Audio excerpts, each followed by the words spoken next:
Sejam bem-vindos a mais um Espaço Opinião. Começamos com as reações ao 1º de maio, passamos para as greves na saúde que colocam em risco 18 mil cirurgias, de seguida a audição a Manuel Pinho, que já garantiu que vai ficar em silêncio, depois o facto de Portugal estar cada vez mais longe da União Europeia e, finalmente, na política internacional, Trump adia um mês a guerra comercial com a União Europeia. Bruxelas diz não negociar sob pressão. São então estes hoje os temas em análise e comigo em estúdio tenho Pedro Neves Sousa. Pedro, obrigada desde já pela sua presença. Pedro, começamos precisamente pelas reações ao 1º de maio. CGTP, de facto, o maio é um mês quente. É um mês quente. Boa noite, Helena.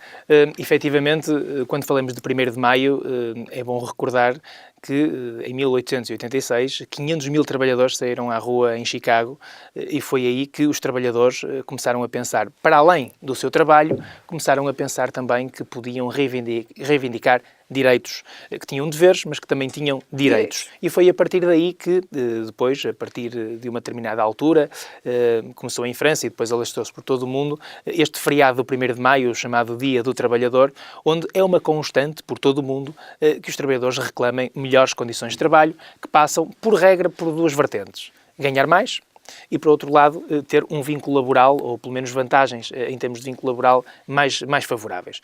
Em Portugal não é exceção.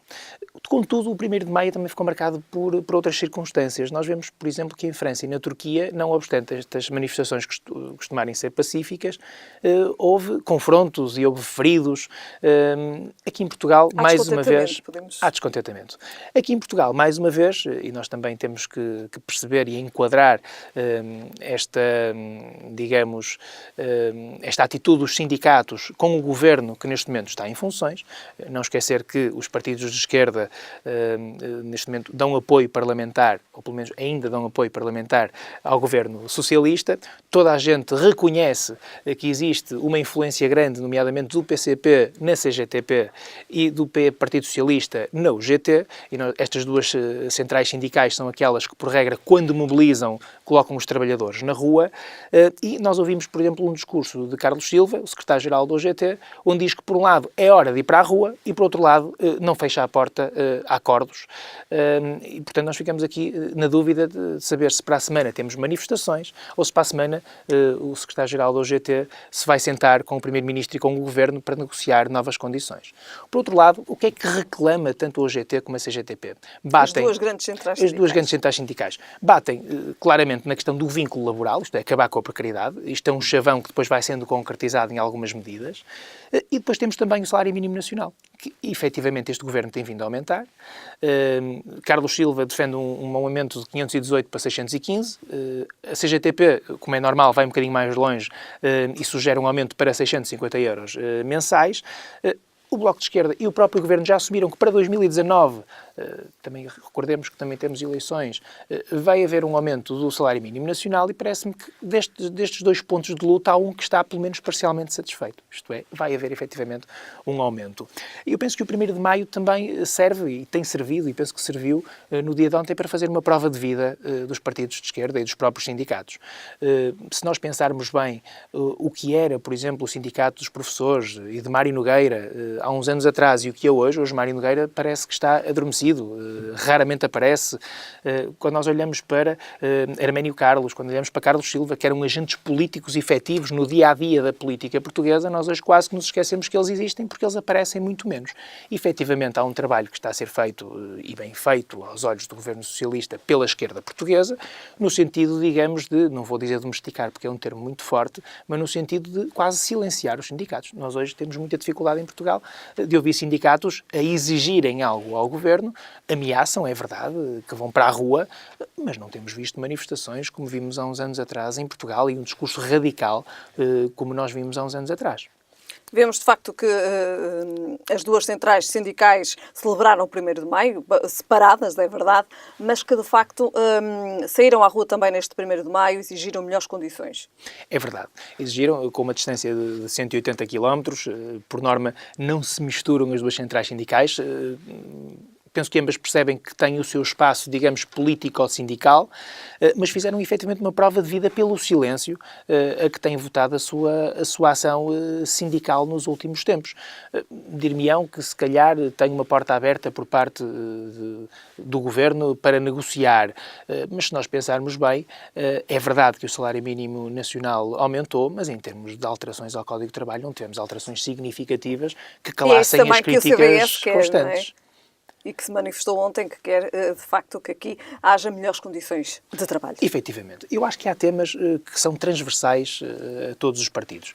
É óbvio que alguns partidos tentam capitalizar isso, porque no fim do dia temos eleições e, portanto, todos os partidos querem dizer que houve uma alteração mais positiva para a vida dos portugueses e que essa alteração se ficou de ver à sua ação, portanto, isto faz parte do jogo político, mas é curioso porque nós estamos a entrar em maio, vamos entrar no último ano da legislatura, não sabemos se o Orçamento de Estado para 2019 vai ser ou não aprovado.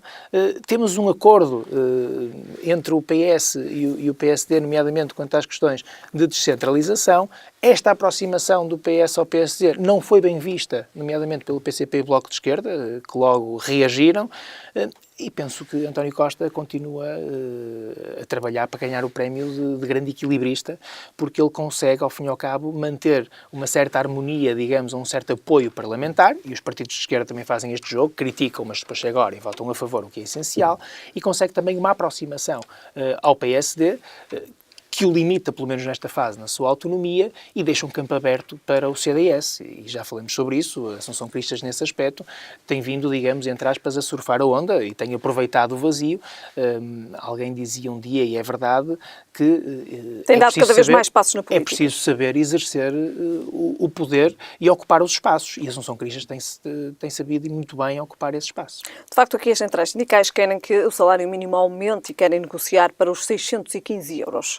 E o PS, por sua vez, diz que a subida de rendimentos dos trabalhadores é para continuar. E é para continuar, e o Partido Socialista já disse que ia aumentar, não disse qual era o valor. As centrais sindicais apontaram uma para 615, outra para 650. Sinceramente, 650 parece um aumento excessivo, estamos a falar de um aumento de 70 euros. E não esquecer que isto tem um impacto na conta das empresas privadas. Nós, por regra, olhamos e bem pelos olhos, ou vemos pelos olhos dos trabalhadores e esquecemos de ver pelos olhos dos empresários. E é preciso também perceber que há sociedades comerciais que têm 100 trabalhadores, 200, 300 trabalhadores, em que muitos deles têm um vencimento mais baixo e isso vai, ao fim e ao cabo, ser um custo acrescido. E depois temos que perceber uma outra coisa, é que o salário mínimo nacional também serve de referência a um conjunto de outras matérias. E o facto de servir de referência faz com que um conjunto de outros aspectos represente também um acréscimo para as empresas e para os profissionais. O que é que marca verdadeiramente este 1º de maio? É como digo, a ascensão... assinalado ontem. Na minha opinião, isto representou uma prova de vida da UGT e da CGTP face ao silêncio a que eles próprios se têm sujeitado. Eu penso que eles conseguiram uma forte mobilização, como é normal, são centrais sindicais muito bem organizadas, e vieram reivindicar aquilo que eu penso que os portugueses pretendem. Mais rendimento e um vínculo laboral, acabar com a precariedade. Portanto, um vínculo laboral mais forte, isto é, limitar a contratação a prazo, tentar que, ao fim e ao cabo, falando em português corrente, que os trabalhadores passem mais rapidamente ao quadro e sejam mais dificilmente despedidos. Portanto, eu penso que é isto é, não flexibilizar a relação laboral entre a entidade empregadora e o trabalhador. Eu penso que são estes os dois aspectos fundamentais. Agora, é óbvio que se dissermos aos trabalhadores que recebem o salário mínimo nacional, que recebem 580 euros, que vão receber mais 20 ou mais 30 ou mais 40 euros, isto é uma vitória para as centrais sindicais e para os próprios trabalhadores em última linha, que é disso que estamos a falar. Pedro Neves Sousa, falamos agora de greves, falamos de saúde e falamos das greves na saúde. É problemático. A questão da saúde tem sido uma questão levantada praticamente todas as semanas nos últimos 2 meses. Quer quanto aos hospitais, agora falamos quanto aos profissionais de saúde. As notícias que surgem são verdadeiramente assustadoras. Nós esta manhã há uma greve que se iniciou à meia-noite de dia 1 e essa greve ainda está, neste momento, em vigor e os números apontam para 70% de profissionais de saúde que aderiram a esta greve. E depois, quando nós fazemos uma comparação com o número de cirurgias que têm que ser adiadas, aí o número espanta e assusta. 18 mil cirurgias. Nós estamos a falar, exatamente, nós estamos a falar que um dia de greve poderá representar o adiamento de 3 mil cirurgias, 6 dias de greve, que é o que se prevê para o mês de maio, representa o adiamento de 18 mil cirurgias. É óbvio que os profissionais de saúde são pessoas responsáveis e com certeza o que vão fazer é hierarquizar estas cirurgias e os mais graves, penso eu, que serão logo operados. Mas a questão na saúde, se nas semanas atrás nós falamos de questões de betão e de construção, agora hoje estamos a falar de falta de profissionais de saúde, estamos a falar de falta de médicos, de enfermeiros para tratar os doentes e falta de condições de trabalho para estes profissionais de saúde. É disto que eles se queixam. O que é que se passa com a saúde em Portugal, Pedro Neves Sousa? Podemos dizer que está doente? Está doente. E a verdade, eu há dias li um artigo muito interessante que nos dizia que quando os ingleses se encontram, por regra, falam do tempo. Quando os portugueses se encontram, por regra, falam da saúde. Isto é, não dizem hoje está um dia bonito, dizem então como é que estás? Olha, fui ao médico e tratei da saúde e ando com um problema nas costas e, portanto, há uma conversa recorrente dos portugueses, principalmente os mais idosos, que vai quase dar à saúde. Ora, a saúde é um direito que está constitucionalmente consagrado na lei fundamental. Portanto, os portugueses têm acesso à saúde. Existe um Serviço Nacional de Saúde que deve assegurar esse direito à saúde. E o que nós temos percebido nos últimos tempos, e tem sido escrito e tem sido denunciado essas condições, é que para além de não existirem boas condições físicas, os profissionais de saúde são maltratados.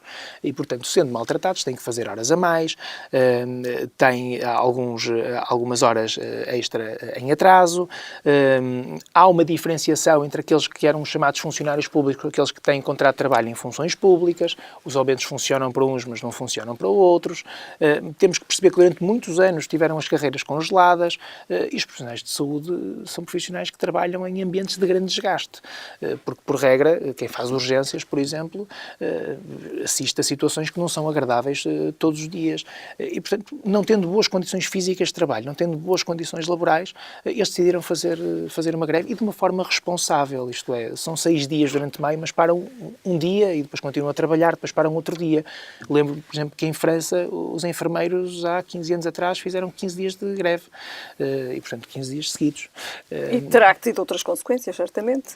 Com certeza, tiveram outro espírito, digamos, reivindicativo. Eu penso que aqui até existe alguma responsabilidade por parte, e ainda bem, por parte dos profissionais da saúde, que apesar de tudo têm brilho no seu trabalho e sentem também que a atividade médica, a atividade de auxílio médico, digamos assim, ou de tratamento médico, é importante para os doentes em primeira linha e são eles que têm que ser tratados. Portanto, existe aqui também por parte dos enfermeiros, por parte dos médicos, por parte de todos os profissionais de saúde, uma atitude de grande responsabilidade, apesar de fazerem a greve e terem direito a fazê-la e reclamarem melhores condições, há uma atitude de grande responsabilidade que deve ser saudada por parte de todo o pessoal médico que trabalha no Serviço Nacional de Saúde. É isso que está precisamente em causa, melhores condições. Exatamente, são melhores condições. É isto que os trabalhadores reclamam. Estamos a falar apenas do pessoal médico no público, não é? Não estamos a falar no privado, mas é isso que eles reclamam, ao fim e ao cabo. E depois há aqui um problema que também é agravado, que tem a ver com, e também se fala disso, com esta questão, por exemplo, dos feriados do 25 de Abril, do 1º de Maio, da questão das pontes. Isto também causa grandes problemas aos profissionais de saúde. Isto é, o facto de haver uma greve e esta adesão dos 70% também está relacionado com o facto desta semana ter 4 dias úteis, não é? E, portanto, há muita gente que tirou férias e que aderiu, consequentemente, também a esta greve e não apareceu para trabalhar, também para reclamar, mas aproveitando também, naturalmente, estas pontes que podem ser feitas com estes feriados. É preciso investir na saúde, Pedro Neves Sousa? É. Eu tenho a ideia que nós muitas vezes temos aquelas conversas abstratas e esotéricas sobre a questão do orçamento. A um português comum, que não tenha um interesse especial pela política, falar de finanças públicas ou de cumprir metas europeias em questões orçamentais são coisas que lhe dizem pouco. O português o que quer, ao fim e ao cabo, é que o seu filho vá para a escola e que a escola tenha boas condições, que tenha bons professores e que tenha bons equipamentos. quando tem um problema de saúde, ou um familiar seu tem um problema de saúde, ele quer correr ao hospital, ser tratado de uma forma rápida, eficaz e que tenha boas condições para ser tratado. Como seja tratado, por exemplo, num contentor, como nós vimos que aconteceu durante anos ali no Hospital São João, em determinados serviços. Os portugueses interessam-se, os cidadãos interessam-se por aquilo que a política lhes dá de concreto, pelas melhorias que de concreto advêm para a sua vida. Não querem saber de coisas, digamos, abstratas. Eu costumo comparar isto com o futebol. O adepto de um clube de futebol não está preocupado com as contas do clube, está preocupado se o clube é campeão no fim do ano ou não. E aqui é um bocadinho isso. Isto é, o português não está muito preocupado se o primeiro-ministro se chama António Costa ou se chama José Silva. O português o que quer é recorrer, neste caso estamos a falar de saúde, a um hospital e quer ter um Serviço Nacional de Saúde que lhe garanta um bom acesso à saúde e que saia de lá com o seu problema resolvido. Chega numa situação de inferioridade, com dores, às vezes em risco de vida, e o que quer ter é um tratamento adequado. Paga impostos para ter um serviço de saúde. E o que nós temos assistido nos últimos tempos é que isso não existe. Isto é, em grandes centros hospitalares não há equipamentos adequados e depois temos os profissionais de saúde, que são poucos para as necessidades, a reclamarem melhores condições de trabalho. Se é preciso um investimento na saúde, sem dúvida nenhuma. Se nós não investimos nos serviços públicos, ficamos com mais receita do nosso lado, mas os portugueses ficam com menos qualidade de vida. Muito bem. Pedro Neves Sousa, falamos agora de Manuel Pinho. E o que é preciso saber e o que é que se quer saber de Manuel Pinho? Manuel Pinho, é preciso analisar esta questão em duas vertentes. Fazendo a título preliminar, primeiro dizer isto. Num tempo, e este tempo já vai longo, em que existe um afastamento entre os eleitos e os eleitores, em que há uma desconfiança permanente dos eleitores relativamente aos eleitos e às motivações daqueles que nos governam, nomeadamente motivações pessoais que nada têm a ver com o interesse público, de falta de seriedade e de honradez no exercício daquela que deveria ser a atividade mais nobre, exercida por um português. O que nós vemos é que Manuel Pinho, neste momento, tem um problema, digamos, neste momento bipartido.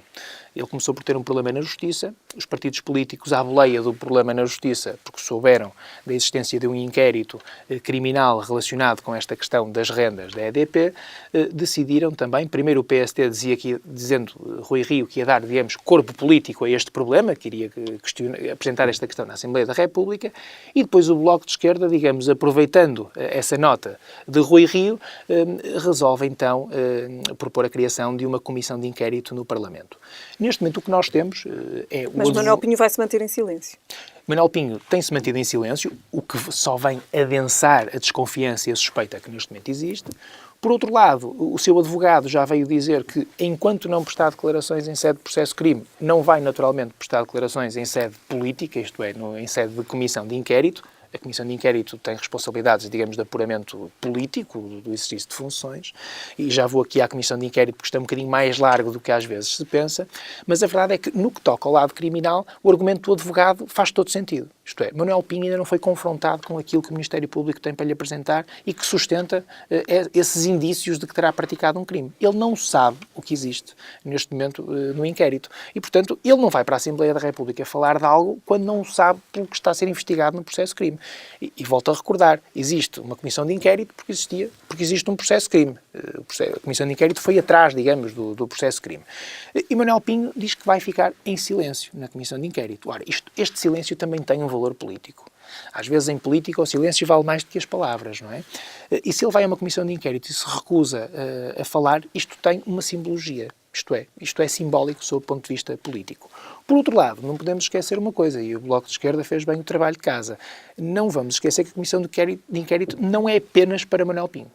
O que o Bloco de Esquerda pretende é uma comissão de inquérito com os responsáveis políticos desde 2003 até aos dias de hoje. Ora, nós estamos a falar de governos que atravessam governos de Durão Barroso, de Santana Lopes, de José Sócrates, sem dúvida nenhuma, e também de Pedro Passos Coelho e de António Costa. Agora, nós temos aqui também uma situação que é uma situação que para qualquer português custa a entender. Isto é, do que nós estamos a falar são destas rendas da EDP, basicamente é uma compensação que o Governo entendeu dar à EDP pelo facto de ela não negociar com condições de mercado. Isto é, para praticar preços mais baixos, há uma compensação. Os chamados custos de manutenção de equilíbrio contratual. E é disto que nós estamos a falar. Falam em números pornográficos, porque estamos a falar de uma compensação absolutamente excessiva, e são estas rendas excessivas que nós estamos aqui a discutir. Por outro lado, se nós ligarmos esta questão a uma outra questão, que nos parece bastante grave, e partindo do pressuposto que as informações que têm vindo a lume são verdadeiras, é que Manuel Pinho, enquanto era Ministro da Economia, recebia numa conta escondida, digamos, recebeu cerca de 1 milhão de euros. Portanto, simultaneamente recebia do Espírito Santo, que por acaso é acionista da EDP, que beneficia das tais rendas que falei há pouco, e por outro lado era simultaneamente Ministro. Ora, não pode. Ele, sendo Ministro, não podia ser consultor, assessor ou o que fosse de um privado. Não pode. Portanto, está impedido por lei de o fazer. Quando nós estamos a falar de recebimentos de uma entidade que beneficiou, enquanto acionista, de algumas medidas que foram tomadas, eu penso que estão os ingredientes juntos para que haja aqui um clima de suspeição. Se ele vai a uma comissão de inquérito com estes elementos e se recusa a falar, eu penso que vai piorar a sua situação sob o ponto de vista mediático. E se calhar um dia se provar que é inocente, a nuvem de suspeição já não lhe sai de cima da cabeça. Portanto, já todos os portugueses vão pensar... Tem aqui dois lados da moeda. Tem aqui dois lados da moeda. Isto é, ele, sob o ponto de vista político, penso que se não falar, fica automaticamente condenado porque não dá justificação rigorosamente nenhuma. Não responde, de facto, àquilo que não responde que a rigorosamente nada. E depois, se por acaso, não sei como é que vai correr ou não o processo-crime, mas se for absolvido no processo-crime, provavelmente numa decisão judicial que irá ser conhecida e transitada em julgada daqui a muitos anos, isso já não terá impacto. Curioso nesta questão, não obstante, estamos a falar, em parte, uma questão judicial, é questão política, isto é saber como é que o Partido Socialista de António Costa, que sempre se afastou do Partido Socialista de José Sócrates e do próprio José Sócrates, não esquecer que António Costa foi durante 2 anos número 2 do governo de José Sócrates, mas há claramente um trilho diferente, um caminho diferente e uma descolagem, saber até que ponto é que os partidos da oposição, e vamos pensar se o Bloco de Esquerda e o Partido Comunista deixarem de apoiar o governo, como é que vão reagir a este tipo de situações, e por outro lado, do centro-direita, saber como é que o PSD e CDS vão reagir a este tipo de questões. Porque é óbvio que o Manuel Pinho, não obstante ser independente, não ter cartão partidário, fez parte de um governo do Partido Socialista e até ficou conhecido de todos os portugueses por ter saído do governo em condições muito caricatas na democracia portuguesa, quando simulou uns corninhos para Bernardino Soares, deputado do PCP, em plena Assembleia da República. Muito rapidamente, Pedro.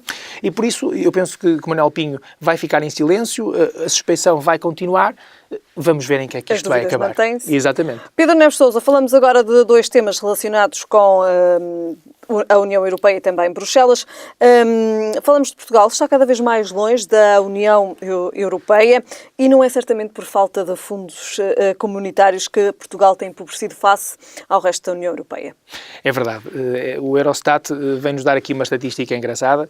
Quando nós dizemos que Portugal entre 2000 e 2016 recebeu 44 mil milhões de euros de fundos europeus, que se dividem pelo Fundo Europeu de Desenvolvimento Regional, Fundo de Coesão e Fundo Social Europeu, é curioso porque se nós dividirmos isto pelo número de dias, vemos que Portugal recebeu uma média de 7 milhões por dia. Ora, para qualquer português, pensar em 7 milhões por dia a entrarem pelos cofres do Estado dentro é muito, muito dinheiro, sendo certo que alguns desses fundos, naturalmente, não ficaram nos cofres do Estado, foram depois também para particulares, para o desenvolvimento da economia. Ainda assim é estranho que o Eurostat chegue à conclusão que, quando falamos do PIB per capita, nós estejamos em divergência da União Europeia. Isto é, a única região que não está em divergência são os Açores. Portanto, todas as outras, não obstante este investimento que existiu por parte da Europa, não obstante isso, Portugal continua a divergir em termos de poder de compra relativamente ao resto dos Estados-membros, o que é estranho. Nós sentimos que hoje temos melhores redes viárias, o que é importante até ao nível daquilo que é o comércio internacional e a movimentação. Temos, por exemplo, um Porto de Sines que neste momento ao nível de importações, exportações e transporte marítimo é absolutamente fabuloso. Temos também um Porto de Leixões ao nível tanto de transporte de mercadorias como ao nível turístico, que é absolutamente emblemático. Temos um aeroporto de Sá Carneiro também remodelado e, portanto, temos tudo para que Portugal cresça. E a verdade é que parece que ao nível de crescimento Portugal, não obstante estes fundos comunitários, a coisa não tem corrido bem e nós, com exceção dos Açores, temos andado a divergir daquilo que tem sido a média europeia. E, portanto, estamos cada vez mais longe, infelizmente, da média da União Europeia. Terminamos com política internacional e falamos de Trump, que adia um mês a guerra comercial com a União Europeia. Anunciou ter adiado por 30 dias a imposição das novas tarifas sobre as importações de aço e alumínio dos países da União Europeia, mas também do México e Canadá. Sim, é verdade. Aqui a luta é saber se esta isenção é temporária, e estes 30 dias são uma prorrogação de um prazo que terminou ontem e, portanto, remeteu isto para o dia 1 de junho, saber se existe uma isenção ou não, e a União Europeia fazendo braço de ferro e exigindo uma isenção, ao fim e ao cabo, permanente, não temporária, mas permanente. Lembremos que nestas negociações os Estados Unidos já alcançaram acordos de princípio com Argentina, Austrália e Brasil, mas relativamente a Portugal, relativamente à União Europeia, Canadá e México, houve apenas este adiamento dos 30 dias. Será também esse o objetivo, chegar aqui à assinatura de acordos? Eu penso que Donald Trump vai introduzir uma nova forma de fazer política, não sei se boa ou se má, é muito criticado por todo o mundo, ao nível daquilo que é política internacional, não é? Ele utiliza, os Estados Unidos sempre o fizeram, utilizam este tipo de medidas, digamos, de restrição como arma política, o que não se percebe muito quando falamos da União Europeia, porque os países da União Europeia são aliados históricos dos Estados Unidos e, portanto, a maior parte deles, não é? E, portanto, não se percebe muito bem o fim destas isenções que são absolutamente fundamentais para que a União Europeia continue a desenvolver a sua atividade. A União Europeia penso que está a fazer o seu trabalho, está a exigir a Trump que recue nas suas intenções. Não sei em que é que isto vai resultar, mas a verdade é que já levou para mais 30 dias de negociações. Se Trump não quisesse, provavelmente não teria adiado por mais 30 dias e o problema já estava, ao fim e ao cabo, resolvido. Nesta fase há mais 30 dias e esperemos que estes 30 dias transformem esta isenção temporária numa isenção permanente. Muito bem. Pedro Neves Sousa, terminamos o nosso comentário de hoje. Voltamos a ver-nos numa próxima oportunidade. Obrigada. Muito obrigado. Foram então hoje os temas em análise do Espaço Opinião, da política nacional à política internacional. Eu regresso amanhã.